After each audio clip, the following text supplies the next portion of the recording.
capture models. It gives us mortality rates, and that feeds directly into the stock assessment for the coast. One more question for you, then I'll move on. Does that mortality data, does it jive with the number that everybody uses, this 9% catch and release mortality data? So that 9% is part like of the model, Right. but that's something different. That's catch and release mortality. This is fishing, like this is fishing, directed fishing harvest mortality. Okay, got it. Mortality from like, yeah. All right, I'm gonna go to John. John, can you make the case for tagging? Can you make the case as to the data provided by tagging and the benefit for the species and conservation? Yeah, actually, I had a few slides that I could. That'd be great, but it's going back and forth technically is a challenge. Maybe can we You have? want to go in some order here? Yeah. That's Some semblance of it at least. Yeah, maybe Jessica, I don't know if you could see your slides, maybe Jessica can go through her slides. Yeah. So Nobody told me, or maybe I forgot. I'm sorry. That's That was it. all right. Go Yeah, ahead. look here. okay. It's good. Do your thing, All Jessica. right, so this is just, And then I'll we can go to the back. next slide, just a little bit. So I told Joe that I just talked a little bit about the different kinds of tags there are that people use on fish. So we have pit tags, visible implant tags. Pit tags are passive integrated transponders, but you need a scanner to read those. Visible implant tags are ones that are really tiny and you can technically see them if you have like magnifying glass. External tags are the ones that I think most of us use. They're inserted or tied in the fish and then have an external streamer that can be seen when they're recaptured. Now these telemetric emitters are like acoustic tags or your satellite tags. Those are ones that are generally like implanted in the fish and then can be tracked through receivers or through satellite technology. Then we also have coated wire tags, which are really, really tiny and need basically those are primarily used for, I think, trout and stuff. Excuse me, Jeff, I'm sorry, everyone, can you speak up too? We have Sure. to use our outdoor voice, Yeah. the microphone that we have. Microphone. No is problem. not So that's, yeah, that. Go to the next slide. Next. So the tag types that are found in Hudson's great bass, this is not a comprehensive list, just in my experience, are the pink Floyd laminated internal anchor tags. So those are kind that my group puts out as part in the basically the cooperative, the coastal cooperative tagging group. And those are on the top right. And then Hudson River Foundation would put out yellow internal tags that look like that, only they're yellow in the belly. Some of you may have seen those before. American Littoral Society, we run into those the yellow spaghetti tags that's shown by the penny. And then there's just a smattering of other groups that put out internal anchor tags. And these are all ones that we see during our spawning stock surveys when we recapture fish.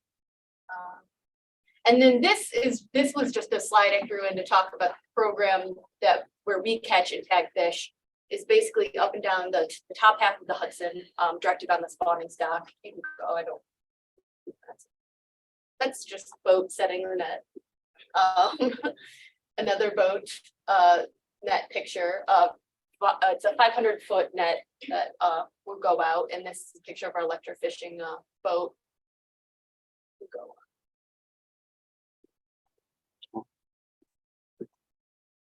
So we also do acoustic tagging and tracking to assess the stock characteristics and movement patterns. We've done some of our own, and we've also worked with Dr. David Seaford and his group to look at some of these migration patterns in and outside of the river. And this is just a map of the receiver array that's in the Hudson River that can be utilized.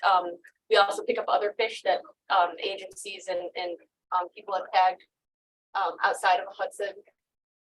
This is an example of one of the receivers that we attach to, normally put them on Coast Guard with up and down the river. kind of like easy pass for the fish. And then there's also a coastal telemetry network that cooperating agencies and researchers, universities have these detection arrays, so then people can share information and get more about their. Jessica, am I right that they're sort of using naval detectors that were used to detect submarines?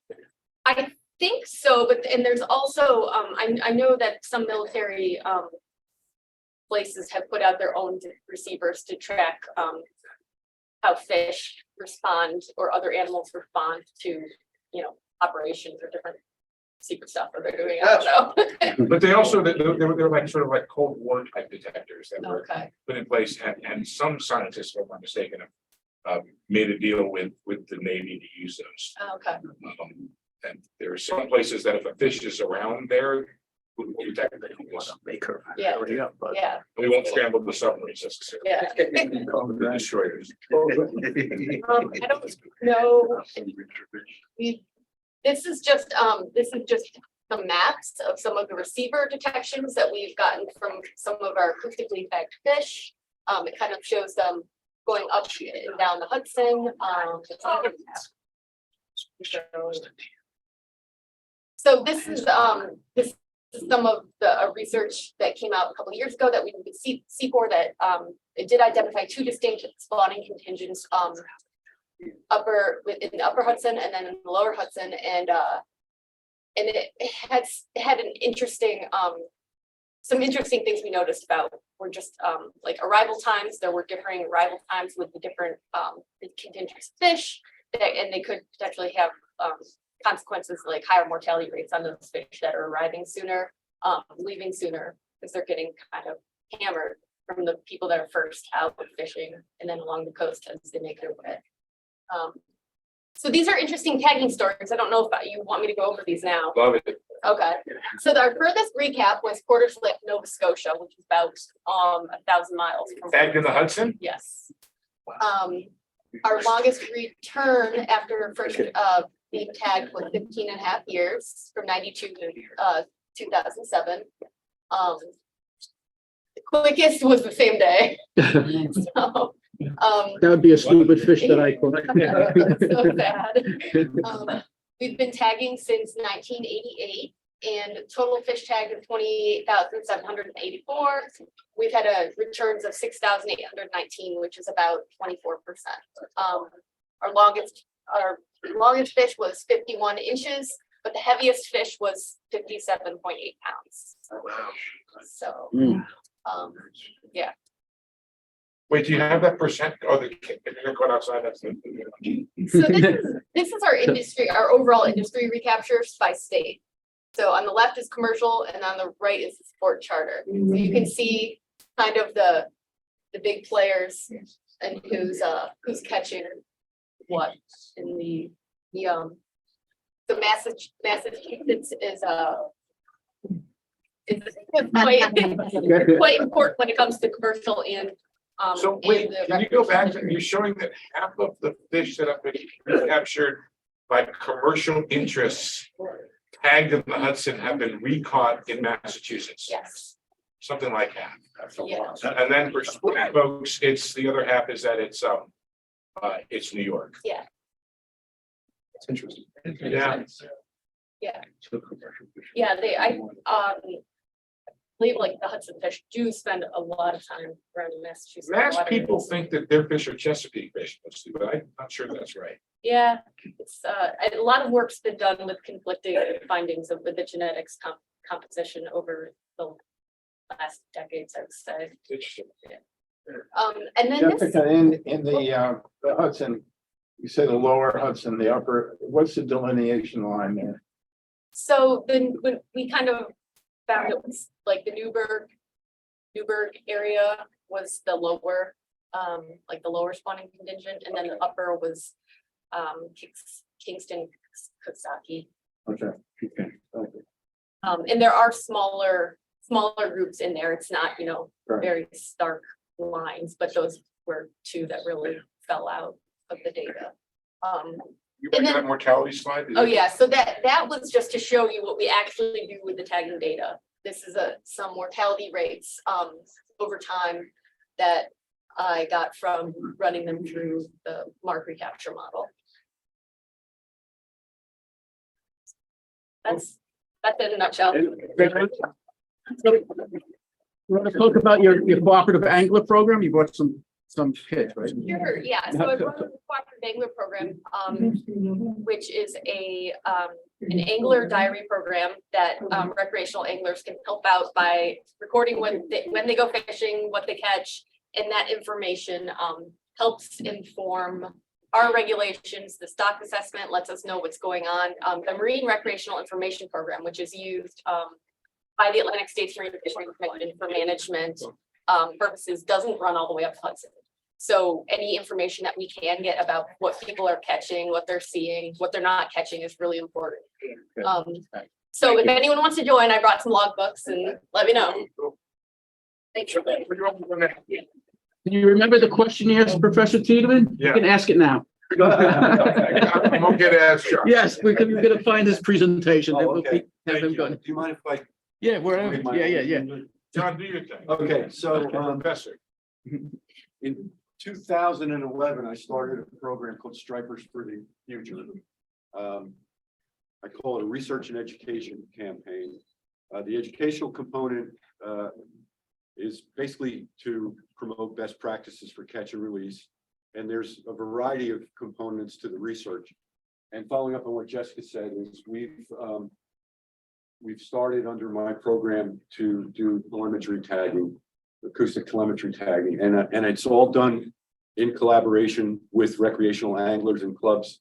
The Berkeley Club in particular has supported it. I've worked with Jim at the Fisherman Magazine and several other clubs, including your club, in fact. She already covered a little bit of it, but the idea is, it like she said, it's an easy pass. We implant the transmitter. Each one has a unique signal. Every time it swims actually within about 100 to 150 meters of a receiver, it pings that receiver. And we're part of that same network, right? So periodically we do a download, and we're looking specifically at fish in the northern New Jersey coastal area and what their short-term and long-term, hopefully over the years, movement are. So if you go to the next one, I just have a couple examples of it. So we've done a couple outings in Sandy Hook Bay with the Berkeley Striper Club. If you're down our way, the guys from TAC Waterman have supported it. So this is my colleague Keith Dunton. It's kind of a weird thing at universities, but we have, believe it or not, regulations on working with vertebrates. So Keith is the authorized surgeon, and I'm not. So it's a simple little slice in the belly cavity. Here's the transmitter going in, and it's about 3 or 4 stitches. You go to the next one. So you get them on board. And then with Berkeley, we've done 3 outings on Island Beach, actually with surf fishing, and done the same thing, tag the fish. This was our biggest fish yet. This was this past December. And the collaboration with the club is great. You're going to hear from them, but each fish that we implant a transmitter in, they also place one of their external dart tags in it. So I'm just going to show you, these are all the fish that we've tagged so far. Their size, the acoustic number, the Floyd tag number, but more importantly, what I threw for you, which is interesting, is the number of detections. And depending on the fish, you can see some of the fish, we have very low detections, but some of them were up over 10,000 detections. And we've only been doing this for a couple of years. These are the locations roughly that they come in, but I just picked 2 fish. One we tagged in 2019 and one 2020 to show you the output of it. So if you go to the next one, this is a composite of all 21 fish in terms of where we've had hits. But go to the next one, we'll see individual fish. So this is kind of data we get, right? So we broke it out spring, summer, and fall, and then by year. Triangle is 2022, a circle is 2021. What you see here is the detections where the fish has moved. So this guy's kind of cool. because it did go up to Hudson and spend some time up to Hudson. The bigger the circle down here is the magnitude or number of detections. So we're thinking this guy might be a spawner that went up the Hudson, but then it's a pretty classic migration in summer out all the way up to the top of Cape Cod, and then in the fall coming back down to the Bight and into our waters. And if you go to the next one, this is the second fish, just to give you an example. So this one spent a lot of time out around Rhode Island and kind of eastern Long Island Sound, but then made it up also into Massachusetts by the summer. And then this one's kind of cool because it went out this way and then bounced around in western Long Island Sound and made it out to Massachusetts. But this shows you the kind of information that you can get, which with a simple tag, you get point A to point B. And we know this, but this confirms this is taking a different route back, right? It's instead of taking the south shore of Long Island in the summer to head up into New England, it's coming back through the Long Island Sound to come back down. So this is the kind of data that we get. I have a student now plotting all of these fish, and we will also be contributing this data to stock assessments, and we collaborate with other scientists and share this data. So this is really exciting for me as part of this program, because as I said, this is all based on working with recreational anglers. So the club guys catch the fish, we implant it, they tag it, and then we release it. So it's a real collaborative effort. Can I ask a Thanks. question? Yeah.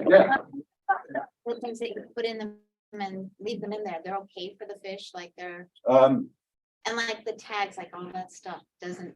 It's going right in their belly cavity, and a couple stitches and a little antibiotic, and But it won't hurt them, but over time. no, and Like, no, as far as we know, it doesn't do any damage to the fish. us- And those can give a signal for up to 10 years.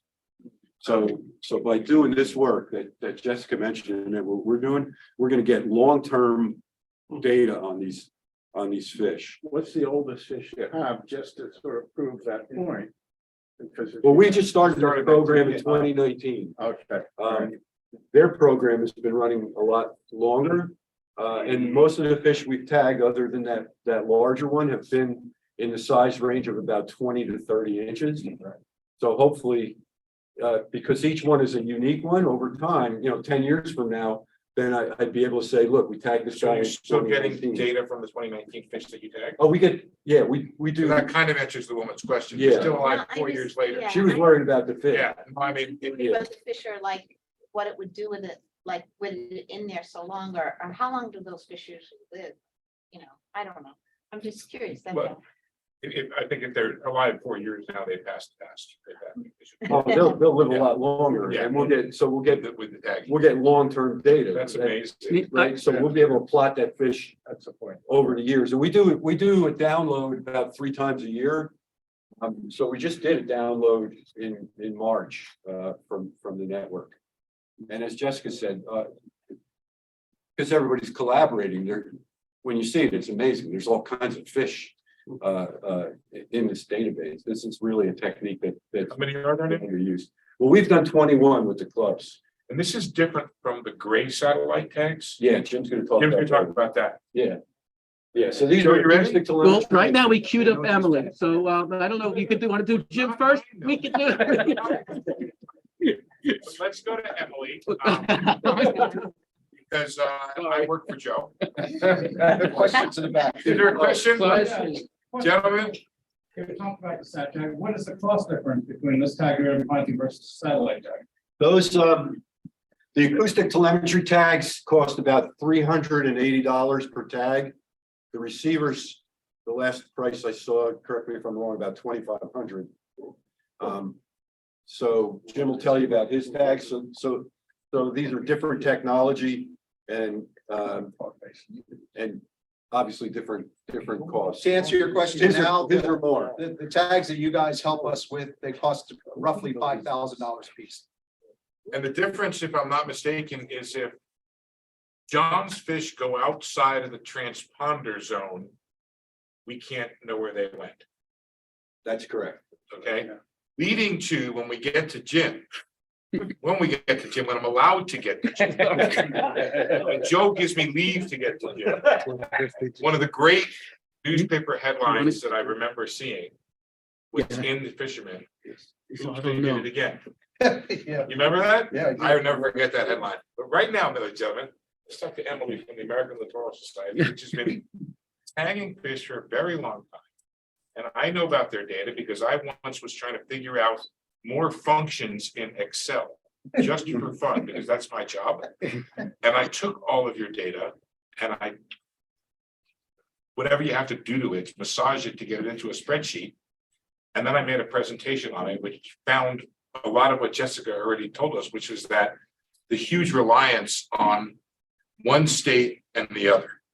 In other words, all of our fish are going to be in somebody else's state at one period of time in their lives, if not for most of their lives, which kind of gets to this idea of, why we can't tolerate some states taking more than their fair share and not enforcing their laws, and why when you decide to put a fish back, you do it not just for yourself, but you do it for everybody up and down the East Coast.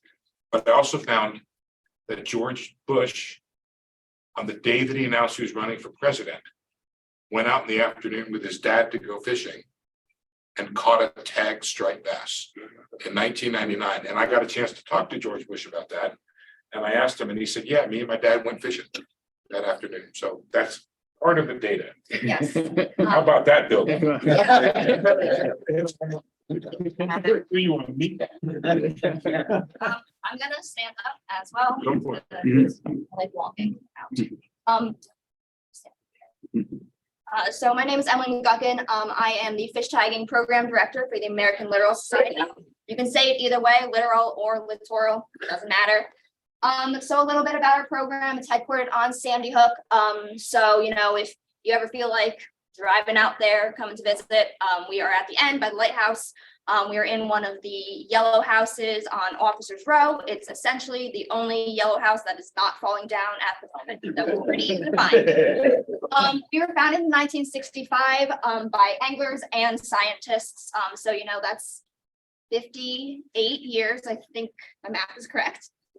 So essentially what happened was some anglers and some scientists decided that they kind of wanted to see what happened when they threw their fish back. And so they started out by taking 3 glass bottles and putting letters inside of them that said, please, if you find this, write down where you found this and when you find this, and threw them into the water. They got one of them back. So that's a 33% recapture rate, pretty solid. So they decided that this would work as a project. So it was one of the first citizen science tagging programs on the East Coast. We currently have about 500 active anglers, but over the 58 years, we've had over 2,000. We tag from Maine to Florida, so unlike these groups, we tag all over the place. And we also can tag over 120 species of fish. This obviously includes stripers, but it also includes fluke, winter flounder, black sea bass, bluefish. You can tag sea robins or spotted sea trout if you want, whatever you're feeling. And at the moment, we have sold almost 1 million fish tagging cards and tags. So we are currently selling 974,000. I hope that we will be at 1 million, maybe like by the middle or end of next year, hopefully. So we have 2 different types of tags. We have spaghetti tags and lock-on tags. This one on the side is a spaghetti tag. This over here is a lock-on. You can kind of see this whitish thing. That is the lock. And we sell them in packs of 10 cards and 10 tags. The needles are sold separately. So here's kind of just the process. It's pretty simple and everyone kind of uses the same thing, but you essentially just take your needle and take your tag. It's a cooked piece of spaghetti, essentially. You put it through your needle, take your needle and put it through a fish, pull it out the opposite side, take the 2 pieces and tie them together or lock them together, depending on what type of tag you're using, and cut off the tag ends. After you do that, you would want to make sure that you write down all of your information. So this is actually Chris Palmer's. from 2021. So he tagged a striped bass in New Windsor, New York. It was 23.5 inches long, 5.5 pounds. And it was during the HRFA fishing derby in, again, 2021.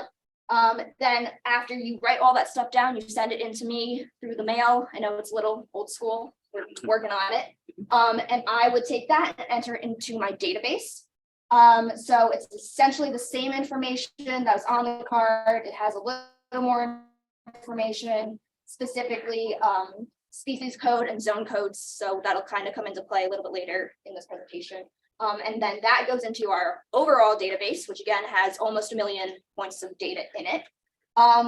You would obviously throw that fish back. Hopefully someone will recapture it again. The tags say Return Literal Society, Highlands, New Jersey, in very, very small letters. Hopefully whoever recaptures it either knows about us already or is interested in us. And we go on our website, which is literalsociety.org, and click on Report a Tagged Fish. It opens a form. You can either print that form and write down all the information, same stuff, length, weight, where you found it, species, obviously, name, all that sort of stuff, or you can just fill it in online. And then that goes to me, and I'm able to look at the new data and the old data and compare it to each other, which then goes to help with the stock assessments, like everyone else. We send ours to Woods Hole Oceanographic Institute up on Massachusetts. My deadline is coming up end of this week, so if anyone has tags, send them to me. So this is just specifically about HRFA taggers. We have had 26 members in the HRFA over 35 years, which is 1988 to now. Hopefully, again, that math is correct. They have tagged specifically, so overall they've tagged 14,302 fish in total, and 10,791 of those were stripers, and over half of those were tagged in the Hudson River. Overall, they've tagged 25 different species. Again, stripers, fluke, tog, some other interesting stuff, but those are big ones.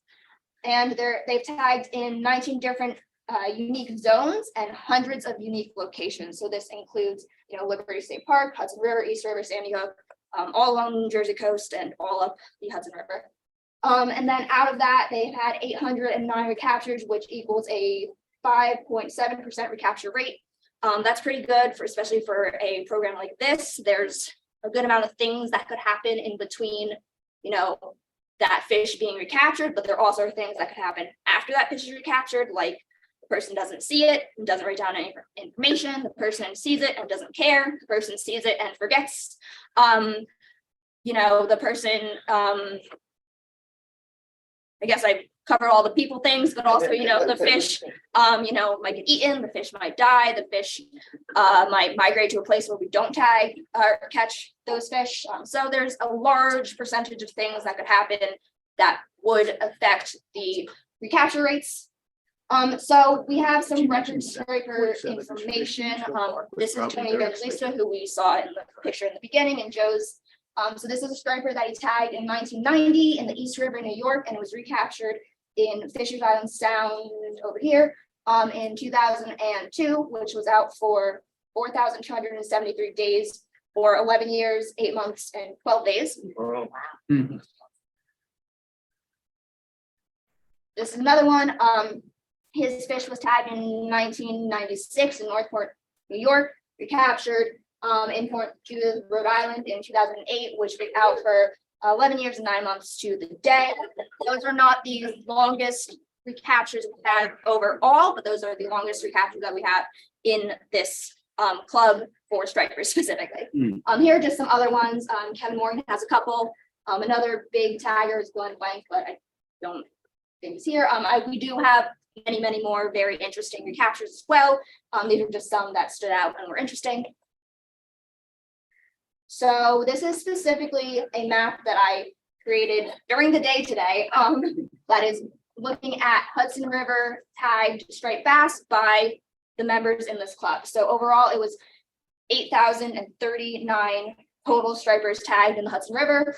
The circles are denoting the locations, and then the bigger circles are showing the larger amounts of fish caught. So down here would be the New York Harbor area. So that would be the largest amount of fish, and it's more than half of the fish, the total fish. And then if we go to the next slide, this is specifically looking at like, I split it up in a way that I kind of thought made sense. It's not necessarily what everyone else would do. I call this the Lower Hudson River. So the biggest area was actually in the East River area that feeds into the Hudson River. So it's this one right here. But we also had a lot of fish that were tagged at the Verrazano, Liberty State Park, and the Ambrose Channel. And then this is my last slide. This is the Upper Hudson River. So the places we have here are Marlborough, New York, Newburgh, New Windsor, Beacon, and Bonneville, New York. All New York. So again, like everyone's been saying, these fish go from New Jersey to New York and all other places. But overall, our data really just kind of allows us to look at where these fish are going and kind of eventually helps us just determine whether these fish are doing okay or not doing okay. Yeah, and then also if you are in this club and want to become a member, let me know. Next. Okay, that's it. Joe, you want to do questions for Emily now? Yeah, anybody have questions for Emily? Charlie, you got a question? Yeah, I am. I have a question for you. Are you gonna change your tag soon? And I'll tell you why. Because the current tags that we use, and I've tagged a fair number of fish. Well, they're really archaic and barbaric. You have to push it through the whole fish, pierce the skin on both sides into the muscle tissue. Meanwhile, the fish is out of water. It's really a horrible method. I'm sorry, I don't understand that. That is okay. But Yeah, I I am have some that trying. I have 20 or 30 I'm never gonna use. Maybe you could, okay, anyway, a return program, but are you changing your tags? Yes, I am trying to change them. Obviously, I have to go through the correct channels. We are a nonprofit. I don't know if I mentioned that before. So all of our money comes through membership, donations, and grants. We don't get too much money coming into the program because it's kind of difficult. And But you pay for the tags. Yes. So Well, we're so- actually paying for that, right? yeah, but it's gonna be a lot more expensive. That's the biggest problem that I have at the moment, and most people are not willing to pay that much extra money. But I am, money. so it's gonna be $20 for the needles, and then it'll be about $15 for a kit of tags, which is the 10 cards and 10 tags. So I have been working with Joe to try to get this going. Again, I have to get it approved by my executive director, but I am working on it, and hopefully it'll be implemented within the next year, but hopefully even sooner than that if I can get it fully worked out. Yeah, we're money-wise. hoping that by the Financially. next time we do the Derby, we'll have the option of going with the dark type of tag. That's a pilot program with the So- Littoral Society. Yes. This is what those tags look like, Charlie. I mean, it requires a special needle, which maybe the Berkeley guys will talk about in a little bit when Steve gets around to asking them. Yeah, But so that's what they look like. Okay. They've been doing this pelagic species for years. yeah, So yeah, I mean, it's about that. yes, I definitely agree. I know some of you knew Jeff, and if you knew Jeff, you know that he is very much a traditionalist. He liked to keep things the same. I came in 2 years ago and decided to switch a lot of things up. It's taking some people in the organization a little bit more time to also catch up with me. But yeah, I am trying to do that. Thank you. Great. Appreciate it. I guess there's one more question in the back there. I'm tagging fish right now, but I haven't bought a fish with a tag in it lately, but if I do, and I catch from the can I release that fish back with a tag in it? Yeah, definitely. We do tell people to take down the information, and then if the fish looks healthy, tag isn't, hard to read, or it's not gonna spend too much time out of the water for you to read it. we say to release it. If it's encrusted, covered in algae, it looks like the fish is hurt, we say to cut it off. But yeah, we do want to put that fish back in water so that hopefully it gets recaptured again. So then we get more and more points of data for that specific fish. So yes, definitely. If I can interject for a second, I just want to mention, you talked about your tagging fluke and other species. So if you're in the Derby, one of the prizes, if you will, if you're one of the winners is to go out with the Littoral Society on a fluke tagging expedition, right? That's one thing. Fisherman Magazine's donated a basket of swag for us, and Professor Tiedemann also has offered to take one of the winners out on a tagging expedition, whether it's on the beach or on a boat, whatever, that's to be determined on what you guys do. But, if you're in the Derby, you get a chance to go out and tag with the experts. So that's it. Okay, we're gonna move on to Jim now. Yes, how did you know? Good job.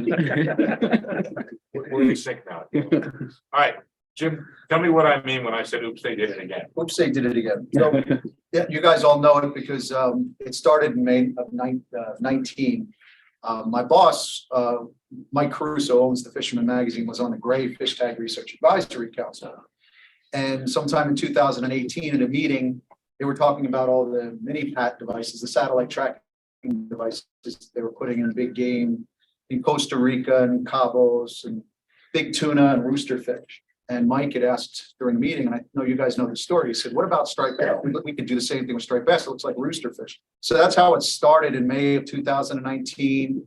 Lower Hudson River, we tagged 2 stripers right next to the Statue of Liberty. One was 34, and I believe the other one was 38 inches. And what the tag does, the mini PAT device that's on there, it almost looks like it's about that big. It looks like a Christmas ornament for a very big tree. But inside that bulb there, it collects data on light, temperature, and depth data. And you can pre-program that tag to become undone from the fish after a predetermined amount of time. So we set 2 tags in fish for 4 months. You can see from that tag at the top, it has that little antenna. So while it's collecting that data, it's tagged very much the same way as the Littoral Society tags. We also have the dart tags that we put into each fish as well. But that satellite tag goes in the fish. And after 4 months in 2019, we got the tag returns where it's collecting all this information. It will come undone from the fish ideally after, let's say, 4 months that we set it. It'll come undone from the fish. And when it hits the air, a battery inside the tag is triggered that lasts for 14 days. And the data from inside that tag will feed the satellite, the Argos satellite, as it goes overhead.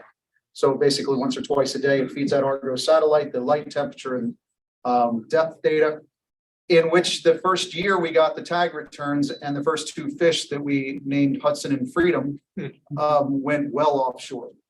This was a WTF moment, ladies and gentlemen. I felt so. I mean, we sat back and our staff, when we talked to Gray Fish Tag Research and Wildlife Computers, when they told us this, our first instinct was not a printable word. I mean, we just couldn't buy it. And the first instinct was like, well, something clearly ate these fish. But they know that a tag that goes inside a larger predator, they already know what happens, and it affects the light and affects the temperature. So they knew it wasn't a predator. So we have said these first 2 tags went out to the canyon. We don't know of. Do you have the maps, Jim, or no? No, but I have 2 other maps. Okay. You guys have seen these because we've tagged now, I think 17. We've put 17 different mini PAT devices in fish since 2019. We have another event coming up in May. But the thought is a lot of folks really don't believe it. I'm still almost skeptical, except when I see a couple of tags that I'm going to show you. There is a cone of probability that goes with this that tends to, you see, it's almost like an amoeba. That as the tracking goes, we don't know exactly the path the striper took.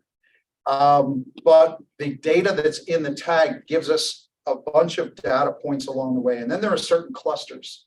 Ideally, we want the tags back. And strangely enough, the first year we got both tags retrieved. One in beach in Massachusetts by a beach walker. The other one came up in October, just as the striper run was getting ready to get hot in Jersey in 2019. That fall was found by a beach cleaner in Asbury Park. So we actually got those tags back that we didn't have to just rely on the satellite feed, but we were able to get these back to Gray and Wildlife Computers to open it up. But what you'll see, you probably see it here, are in these clusters. Now I will stand up.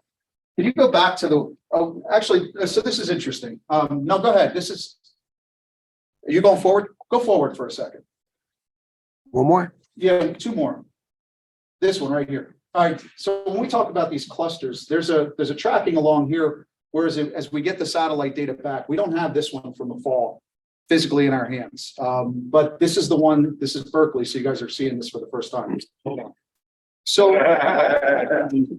we named our tags after our heavy sponsors, except for the one that was before this, Uncle Fred, who was named after Fred Gallafaro, was my mentor. We've lost him in September of 21. We tagged this fish off of Sandy Hook in late October of 2022.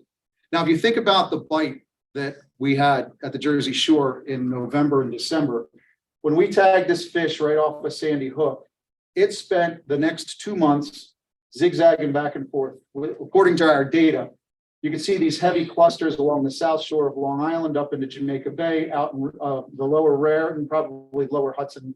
I'm figuring there's more in this area here, but this fish stayed with us. And that's what I mean by these heavy clusters.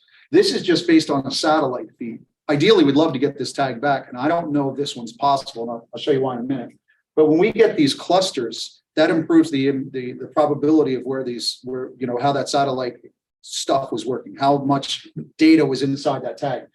In the past, most of our tags showed heavy clustering right in this area of Nantucket Shoals, 5 to 12 miles off of Nantucket. So whatever stripers we've tagged in this area, some have gone down the Hudson Trench and have gone around this area in conjunction with that 2021 summer bite that we had on yellowfin and tuna at the Triple Rex. We saw these fish zigzagging back here. There's still a basis of skepticism even in me, but I've got to go with what the science shows. Going back to something that Emily said and also Jessica said it, the great thing about great fish tag research is the data is open source. We want researchers getting it. I mean, this started in May 19. This was a hold my beer moment. We got these tags and said, yeah, let's see what happens. We just assumed we're going to tag fish here. They were going to run along here, maybe up. We didn't know what was going to happen. But we've got now 4 years, going on 4 years of data that we're just hoping some researchers will want to crack this open. But the interesting thing about this fish was this is January. So this fish stayed here, and I'm seeing that this is relatively offshore at this point, but it coincides with our amazing bite that we had in Monmouth County for all of November and into December. So this fish stayed here. My reports had boats in Atlantic City still catching stripers outside in January. But you figure inside the 3 mile line. So our guys are still getting, the last boats were coming out of Cape May County at South Jersey Marina in the beginning of January. They didn't have anybody to charter anymore. But you can see that according to this data, it meshes with everything that we saw from the fall bite, is that this fish never left. It didn't start leaving until January, and at January 5th is when we don't have those clusters anymore. Now she's zipping down. The one thing that I've heard from people is like, I can't believe, I don't believe, and your data's wrong, but this is very unique for me with Berkeley. It coincides with our reports at the Fisherman magazine, all the reports from that we've gotten over the past X number of months. It didn't enter Delaware Bay, which I don't think that Delaware Bay has a striper bite anymore in the fall, which I coordinate or I correspond to the amount of bunker off the beach. I don't think these bass need to leave bunker to enter Delaware Bay anymore to root around for bait. They're staying with the bunker schools. Why you leave fish to find fish? Comes down into January. It's down into January 15th offshore. And now we see these clusters again off of the Maryland Delmarva Peninsula. And when this tag finally pops up and starts hitting the satellite, it's 27 miles east of Assateague Island off of the beach. Now, I know that data is correct. Absolutely positively, that fish is 27 miles off. And when I talked to Chuck Manny about this, he said, he starts laughing. And I said, why? Because now Chuck used to come down to Virginia Beach to fish. The Outer Banks used to have an outstanding winter fishery, and they believe that these fish wintered off the Outer Banks. Nobody's running for stripers out of the Outer Banks anymore. Those fish aren't there. The folks out of Virginia, Rudy Inlet, they're not catching stripers anymore either. But Chuck had told me that his buddy who tags for one of the universities down there, was either Maryland or Virginia, I'm not sure, wasn't finding stripers down here. So he moved up in this vicinity up above Ocean City to do